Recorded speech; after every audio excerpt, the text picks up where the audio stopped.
नमस्कार दोस्तों, स्वागत है आपका अपने वीडियो यूट्यूब चैनल पर, जहां पर हम लोग हिस्ट्री की सिस्टमेटिकली तैयारी कर रहे हैं हर एक कम्पिटिटिव एग्ज़ाम के लिए। ये रेलवे से लेके SSC, CGL, HSCL, state civil services और यूपीएससी सब के लिए कारगर होंगी ये वीडियोस। तो आइए शुरू करते हैं। पिछले बार हमने देखा मौर्यन एडमिनिस्ट्रेशन के बारे में। अब इसी के समकालीन साउथ इंडिया में क्या हो रहा था ये हम लोग देखते हैं संगम एज में। इस वीडियो में संगम एज 300 से लेके 600 एडी तक ये टाइम पीरियड था। संगम मीन्स सोसाइटी ऑफ स्कॉलर्स, एक जो विद्वानों की सोसाइटी। इसका मतलब संगम का मतलब विद्वानों की सोसाइटी या सोसाइटी ऑफ स्कॉलर्स होती है। As per tradition there were 3 Sangams under the patronage of Pandya kings. तो इस समय जो था कि 3 राज्यों का डोमिनेंस था, चेरास, चोलास एंड पांड्यास साउथ में। इस पे हम लोग आएंगे। तो 3 संगम हुए थे under the patronage of Pandya kings. Pandya kings के अंडर 3 संगम्स हुए थे, 3 असेंबलीज हुए थे। The Sangam age in Tamil literature was a period of great literary glory. जो संगम एज था तमिल लिटरेचर के, अगर हम लोग बात करें तमिल लिटरेचर की, तो बहुत ही ये एक ग्लोरी का पीरियड था। ये एक मतलब बहुत ही समृद्ध पीरियड था और इसमें काफ़ी सारे डेवलपमेंट्स हुए तमिल लिटरेचर में। The first historical reference of Tamil comes from indica of Megasthenes. तो जो पहला रेफरेंस आता है तमिल का वो आता है मेगास्थनीज के इंडिका किताब से, जो हम लोग पहले ही पढ़ चुके हैं। चंद्रगुप्त मौर्य के कोर्ट में जो आए थे मेगास्थनीज, उन्होंने जो किताब लिखी थी इंडिका, उसमें तमिल का पहला रेफरेंस है। The earliest inscription that mention the Tamil country are Ashokan inscriptions and Hathi Gumpha inscriptions of king Kharavela of Kalinga. तो जो पहले इंस्क्रिप्शंस हमें देखने को मिलते हैं तमिल कंट्री के बारे में, तमिल जो एरिया था पूरा उसके बारे में, तो वो थे अशोकन इंस्क्रिप्शंस, अशोक के इंस्क्रिप्शन, और हाथी गुम्फा इंस्क्रिप्शंस। और ये थे राजा खारवेला के, जो कलिंग के राजा थे। ठीक है।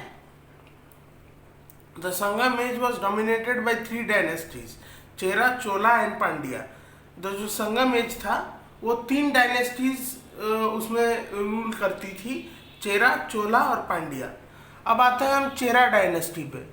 The Chera country occupied portions of both Kerala and Tamil Nadu. जो मॉडर्न डे केरला और तमिलनाडु हैं उनके कुछ कुछ पोर्शन मिला के चेरा डायनेस्टी का जो पूरा एरिया था चेरा कंट्री का वो बनता था। कैपिटल था वंजी, वंजी, VANJI, वंजी कैपिटल। रॉयल एम्बलम था बो एंड एरो, जो इनका निशान था राजकीय निशान। जैसे हमारा इंडियन एम्बलम है अशोक स्तंभ का, जो वो शेर वाला जो हम लोग देखते हैं, शेर और नीचे अशोक चक्र है, 3-4 शेर हैं और नीचे अशोक चक्र हैं, 3 उसमें से दिखते हैं। तो उसी तरह जो रॉयल एम्बलम था चेरा डायनेस्टी का वो था बो एंड एरो, यानी तीर धनुष। इम्पोर्टेंट रूलर थे Senguttuvan. He was the most powerful ruler of Chera dynasty and a patron of art and literature. तो ये सबसे पावरफुल रूलर थे चेरा डायनेस्टी के और आर्ट एंड लिटरेचर के पैट्रन थे। मतलब आर्ट एंड लिटरेचर इन्हें काफ़ी पसंद था और इन्होंने आर्ट एंड लिटरेचर के ऊपर काफ़ी काम किया था। सेनगुट्टू वन स्टार्टेड पट्टनी पूजा और कन्नगी वर्शिप। देवी कन्नगी का पूजा इन्होंने स्टार्ट किया, जिसे पट्टनी पूजा या पट्टनी कल्ट, वो जो लोग देवी कन्नगी की पूजा करते थे उन्हें पट्टनी कल्ट कहते थे, पट्टिनी कल्ट। और देवी कन्नगी की पूजा इन्होंने स्टार्ट करवाई सेनगुट्टू वन ने। अब आते हैं हम लोग चोला डायनेस्टी पर। तो चोला डायनेस्टी में the kingdom consisted of modern Tanjore and Tiruchirappalli districts of Tamil Nadu. जो आज के तंजौर और तिरुचिरापल्ली डिस्ट्रिक्ट है तमिलनाडु के, ये थे चोला डायनेस्टी का किंगडम। कैपिटल था कावेरीपट्टनम। रॉयल एम्बलम था टाइगर, यानी बाघ। और इम्पोर्टेंट रूलर थे Karikala. He was the most powerful ruler of Sangam age. पूरे संगम एज का सबसे पावरफुल रूलर अगर कोई पूछे तो वो कारिकला थे, जो चोला डायनेस्टी को बिलोंग करते थे। Karikala was a great patron of art and literature, ये भी बहुत बड़े पैट्रन थे आर्ट एंड लिटरेचर के। He started many irrigation projects, इन्होंने कई सारे जो इरिगेशन प्रोजेक्ट्स हैं उनको स्टार्ट किए थे। ही constructed A dam on Tungabhadra river, Tungabhadra river पर एक डैम भी इन्होंने बनाया। ही was A master of 7 notes of music, जो 7 नोट्स होते हैं म्यूजिक के, सारे गामा पा धा नी सा, इनके वो मास्टर थे, मतलब ये म्यूजिक में भी पारदर्शी थे। अब आते हैं हम पंड्या डायनेस्टी पे। This kingdom included modern districts of Tirunelveli, Ramnath and Madurai of Tamil Nadu. ये भी तमिलनाडु के 3 डिस्ट्रिक्ट्स को मिला के बनते थे इनका कंट्री, तिरुनेलवेली, रामनाथ और मदुरई। इनका कैपिटल था मदुरई। रॉयल एम्ब्लेम इनका था फिश, मछली। Important ruler of Pandyas Nedunjeliyan, ये सबसे इंपॉर्टेंट रूलर थे पंड्याज के, Nedunjeliyan. He was a great poet, ये एक महान कवि थे। He had diplomatic and trade relations with Roman empire under Augustus, जो रोमन एम्पायर थी ऑगस्टस के अंडर, मतलब जब रोम के शासक ऑगस्टस थे तो उस समय के रोम के साथ इनके डिप्लोमेटिक यानी राजदूत इन्होंने भेजे थे। And sent his ambassador to Augustus, इन्होंने राजदूत भेजा था ऑगस्टस के कोर्ट में। ऑगस्टस जो रोम के रूलर थे, तो उनके साथ ट्रेड रिलेशन भी थे और डिप्लोमेटिक रिलेशन भी थे।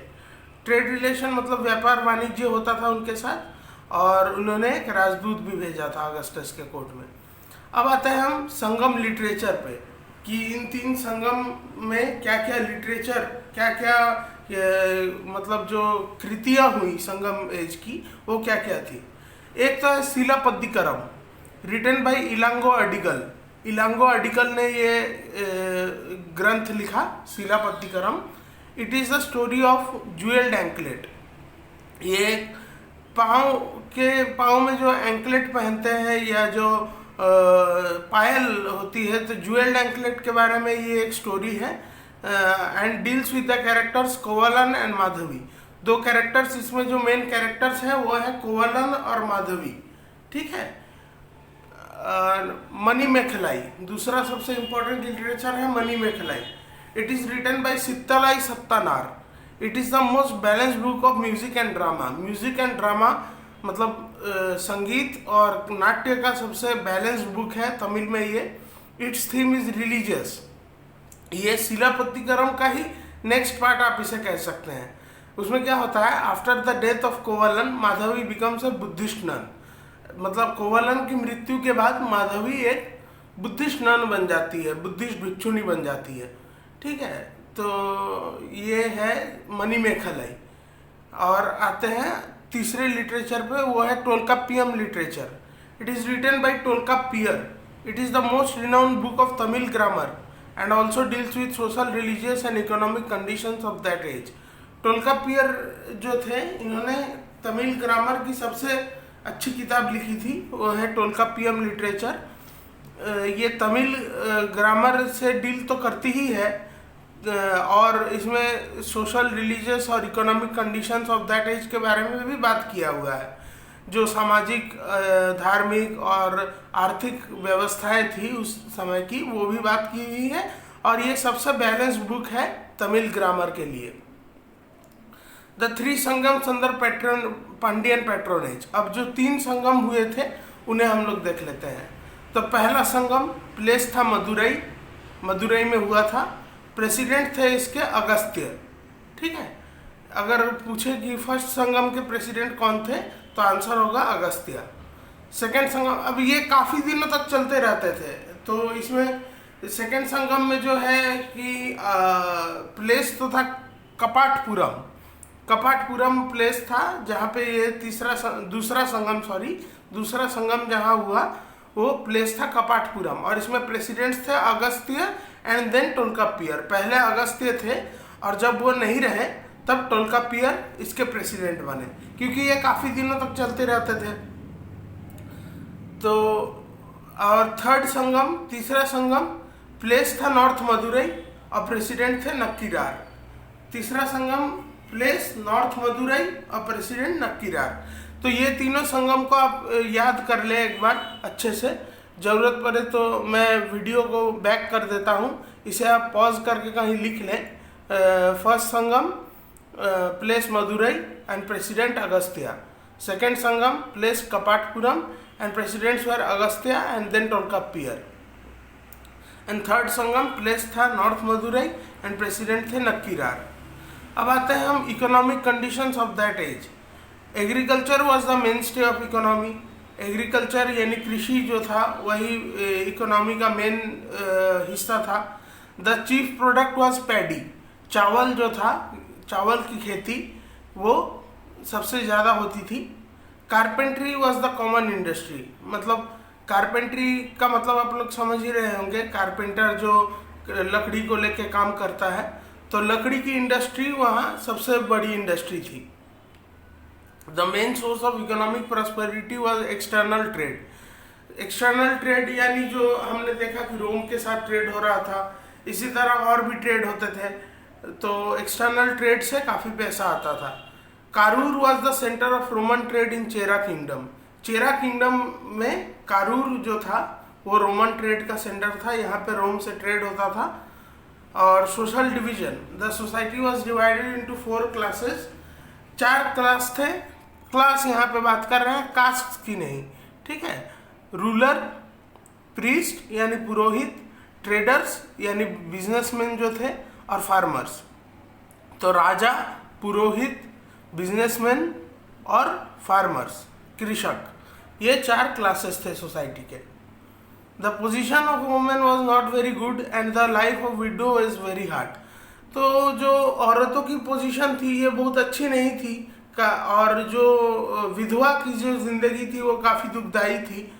सती system was common but not universal. Sati system तो आप जानते ही होंगे, जो मृत पति के साथ उसकी विधवा को भी जला दिया जाता था. काफ़ी दर्दनाक एक सिस्टम था. तो सती सिस्टम कॉमन तो था, होता था, लेकिन यूनिवर्सल नहीं था कि सबको करना ही है, ऐसा कोई ज़रूरी इसमें नहीं था. पॉलिटिकल कंडीशंस को, the term was commonly used for king as well as god. तो पॉलिटिकल कंडीशंस अब हम लोग देख रहे हैं कि राजा को कहते थे, के ओ को, और भगवान को भी को कहते थे. गॉड के लिए भी यही टर्म यूज होता था और राजा के लिए भी यही टर्म यूज होता था. The most common form of government was hereditary monarchy. तो जो गवर्नमेंट का जो फॉर्म था वो हेरिडिटरी मोनार्की थी, यानी राजा का बेटा राजा बनेगा, फिर उसका बेटा राजा बनेगा, ऐसे चलता रहेगा. The king's birthday was celebrated every year which was called perennial, the great day. राजा का जो जन्मदिन होता था वो बहुत फरवर से, उसे काफ़ी जील से मनाया जाता था हर साल, और उसको पेरिनल कहते थे. पेरिनल यानी द ग्रेट डे. तमिल में पेरिनल का मतलब होता है the great day. The king's power was restricted by high councils in which the important officials were. तो जो राजा का पावर था वो पूरा एकदम राजा के हाथ में ही कंसंट्रेट ना हो जाए, इसलिए एक काउंसिल बनाए हुए थे उन लोगों ने. तो in which the most important officials were minister, मंत्री, पुरोहित, आर्मी चीफ, एम्बेसडर यानी राजदूत, एंड स्पाइस यानी गुप्तचर. ये सब मिला के एक काउंसिल बनाते थे जो राजा की मदद तो करते ही थे, और राजा के हाथ में पूरा पावर ना कंसंट्रेट हो जाए उसकी भी ये लोग देख रेख करते थे. अब आते हैं हम लोग रिलीजियस लाइफ पे. धार्मिक जीवन कैसा था. The basic feature of the religious life was that it represented A synthesis of local religious practices and वैदिक आर्यन रिलीजन. ये मेन चीज़ थी इनके रिलीजन के बारे में, रिलीजियस लाइफ के बारे में, कि लोकल रिलीजियस प्रैक्टिसेस, जैसे कई जगहों पर लोकल देवताओं की पूजा होती थी, और साथ ही आर्यन, वैदिक आर्यन रिलीजन, दोनों मिला के एक सिंथेसिस बनाते थे ये लोग. एक ऐसा सिस्टम जहाँ पे लोकल देवताओं की भी पूजा होती हो और वैदिक आर्यन रिलीजन का भी फॉलो होता हो. दोनों मिला के एक मिला जुला रूप था इनके रिलीजन का. The credit of this synthesis goes to sage Agastya. ये जो सिंथेसिस होता है, जो देख रहे हैं हम लोग कि वैदिक रिलीजन की भी पूजा हो रही है और लोकल गॉड्स की भी पूजा हो रही है, इसका क्रेडिट जाता है संत अगस्त्य को. अगस्त्य वो थे जो नॉर्थ से साउथ गए थे विंध्य माउंटेन को क्रॉस करके। तो वो अपने साथ कई वैदिक रिलीजन के कई सिस्टम लेकर के गए थे, उन्होंने वहाँ बताया उसे, तो लोग उसे मानने लगे और अपने लोकल देवताओं को भी उन्होंने नहीं छोड़ा। Murugan was the most popular God, सबसे पॉपुलर गॉड थे मुरुगन, ठीक है। He is equated with Kartikeya of north India, who is the son of Shiva and Parvati. तो हम लोग कार्तिक के बारे में जानते ही हैं, कार्तिकेय या कार्तिक के बारे में नॉर्थ इंडिया में हम लोग जानते हैं कार्तिकेय के बारे में। तो ये son of Shiva and Parvati थे कार्तिक। तो इन्हीं के इक्विवेलेंट जो भगवान है साउथ इंडिया में वो थे मुरुगन या मुरुगन स्वामी या मुरुगन। तो Murugan was the most popular God, ये सबसे पॉपुलर भगवान थे, लोग इनकी बहुत पूजा करते थे, ठीक है। तो ये कार्तिक जो नॉर्थ इंडिया के हैं, शिव और पार्वती के बेटे, वही है मुरुगन, ठीक है। तो ये था हमारा संगम लिटरेचर एंड संगम एज पे लेक्चर। अगर वीडियो पसंद आया हो तो इसे लाइक करें, सब्सक्राइब करें। इस चैनल को अगर आपने सब्सक्राइब अभी तक नहीं किया है तो सब्सक्राइब करें, मेरा भी मनोबल बढ़ता रहेगा। और हिस्ट्री की हम लोग चैप्टर वाइज तैयारी करेंगे, एक भी चैप्टर नहीं छूटेगा, सारे चैप्टर्स की तैयारी करेंगे। Ancient history, medieval history, modern history, तीनों मैं आपका कंप्लीट करा दूंगा एग्जाम्स के लिए। तो पढ़ते रहें, खुश रहें। God bless you all. Thank you and good bye.